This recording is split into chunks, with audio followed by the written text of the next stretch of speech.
Olá pessoal, mais uma vez o professor Otávio Castellani para o Saboreando a Física. Antes de mais nada, dá uma curtida no trabalho, não esquece aí de se inscrever se não é inscrito, e isso ajuda muito a gente a continuar o trabalho.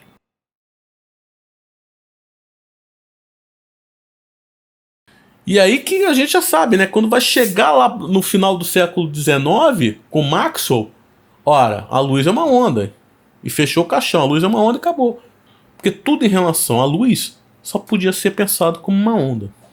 Século XVIII e XIX, você tem aí a Revolução Industrial, você tem aí a indústria siderúrgica em crescimento, você tem a produção de aço e sempre querendo aço de melhor qualidade, você tem a própria parte militar, né, construção de canhões, então você tem uma mistura. Você tem, na verdade, aí o crescimento também da termodinâmica em cima disso. E, consequentemente, você teria que ter um controle melhor da temperatura, né? Você teria que ter um controle mais rigoroso da temperatura. Só que, pensa bem, você não conseguia botar termômetro comum, né? Porque uma siderúrgica são temperaturas altíssimas. Então não tem termômetro que ia aguentar aquela temperatura.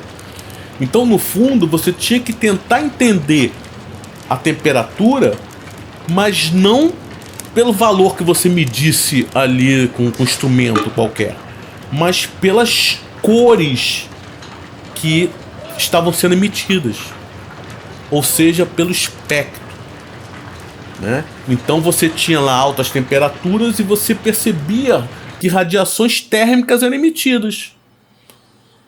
Você via, era visual, você via as cores. A gente tinha que encontrar uma fórmula matemática que pudesse expressar toda essa energia que está sendo emitida ali em termos de quê? De comprimento de onda, por exemplo, da radiação. As pesquisas começaram a ser feitas com o corpo negro. O que é o corpo negro? Seria um corpo ideal. Um corpo ideal que vai absorver toda a radiação térmica que incide nele. Então, ele seria o absorvedor perfeito, né? Isso seria o que a gente chama de corpo negro, né? E como que se constrói um corpo negro? É uma coisa ideal, mas você pode construir um forno e faz um pequeno orifício nesse forno e ele, de certa forma, ele vai simular um corpo negro, né? Eu vou até mostrar um videozinho aí, uma foto e um vídeo de como seria essa configuração de corpo negro. E aí o que acontece? Você, nesse orifício, no fundo, você começa a verificar, né, quando você começa a ter o aquecimento desse forno, você começa a verificar mudança na radiação, né, devido justamente à mudança de temperatura. Então você vai ver que vai mudando, vai de amarelo, vai vermelho e vai ficando azul. Vou mostrar, vou dar um insert aí, vou mostrar agora.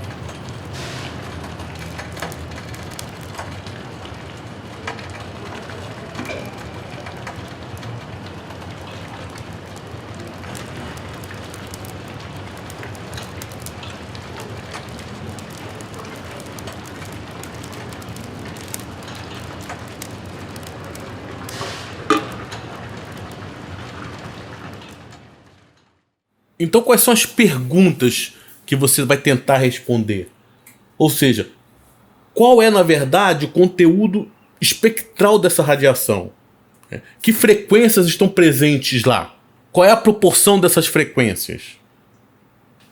Como que a temperatura do corpo vai influenciar nesse espectro que está sendo emitido?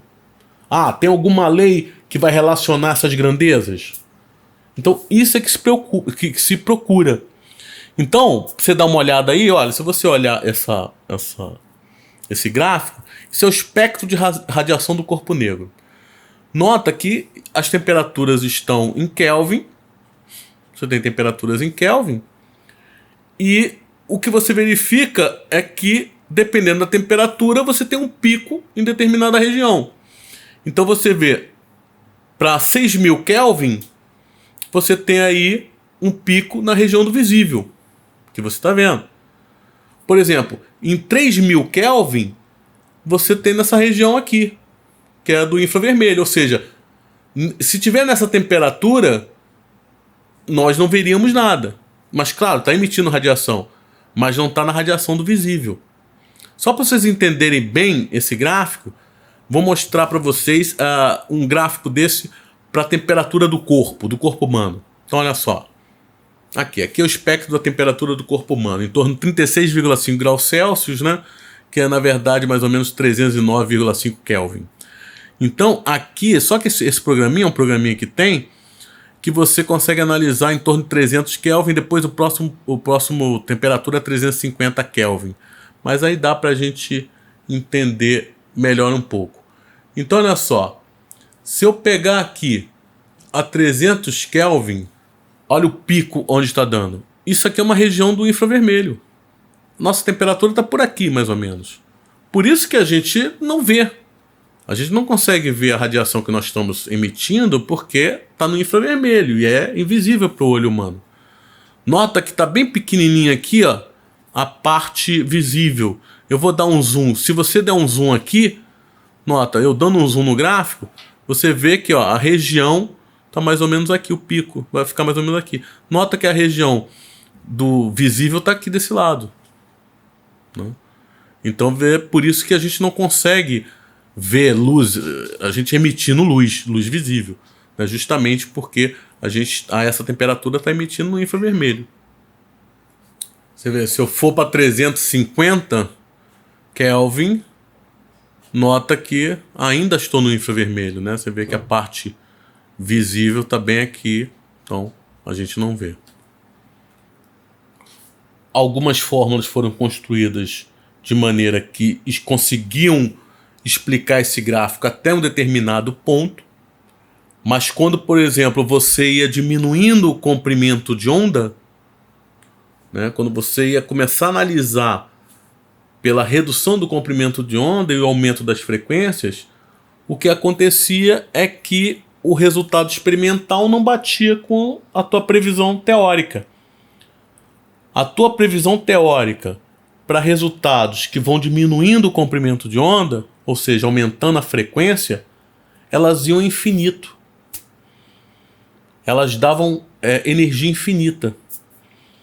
E você vê aí pelo gráfico que não é, né? Por exemplo, você vê nesse gráfico que está colocado aí, a curva de 5.000 Kelvin tem um pico, depois ele cai. Só que se você usar a equação que prevê esses resultados, que seria a equação clássica, você vê que ele vai lá para cima, vai para infinito, estoura. Ou seja, pela previsão clássica, gente, se você acendesse um cigarro, todo mundo morria no entorno. Porque a energia ia crescer indefinidamente, é infinito, consequentemente ia queimar todo mundo. E não é o que acontece. E justamente isso é chamado de catástrofe do ultravioleta. Por quê? Porque o ultravioleta você está aumentando as frequências. Então quando você tentava explicar pela fórmula esse comportamento para frequências altas, acontecia isso, e é infinito. Por isso chama-se, o pessoal denominou como catástrofe do ultravioleta. Então você, no final do século XIX, tava essa loucura. O que a gente faz para explicar o espectro de radiação do corpo negro? E é interessante, né, que tem até artigo que eu vou deixar aí embaixo para vocês olharem. 2 nuvens ainda fazem sombra na reputação de Lord Kelvin. Um artigozinho legal que saiu na Revista Brasileira de Ensino de Física em 2007. Em 1900 ele faz uma palestra e depois ele publica esses resultados, né, um resumo em 1901. E onde ele fala: no céu azul da física existem apenas 2 nuvens a serem dirimidas. E no fundo, essas nuvens é relativo à própria relatividade e essa questão da mecânica quântica, que seria a nuvem 2 que ele falou. E esse artigo que ele publica em 1901 é que nuvens do século XIX sobre a teoria dinâmica do calor e da luz. Então, em 1900, Max Planck tenta explicar justamente aquele gráfico do espectro de radiação do corpo negro de forma matemática, ou seja, ele matematicamente ele faz, usando, claro, artifícios matemáticos, ele constrói uma fórmula que, na verdade, se adapta perfeitamente aos dados experimentais. Ele usa de um artifício matemático para fazer com que os resultados teóricos e os experimentais se adequem. E ele consegue, então, encontrar essa fórmula que bate perfeitamente com os dados experimentais. Só que ele teve que pagar um preço para isso.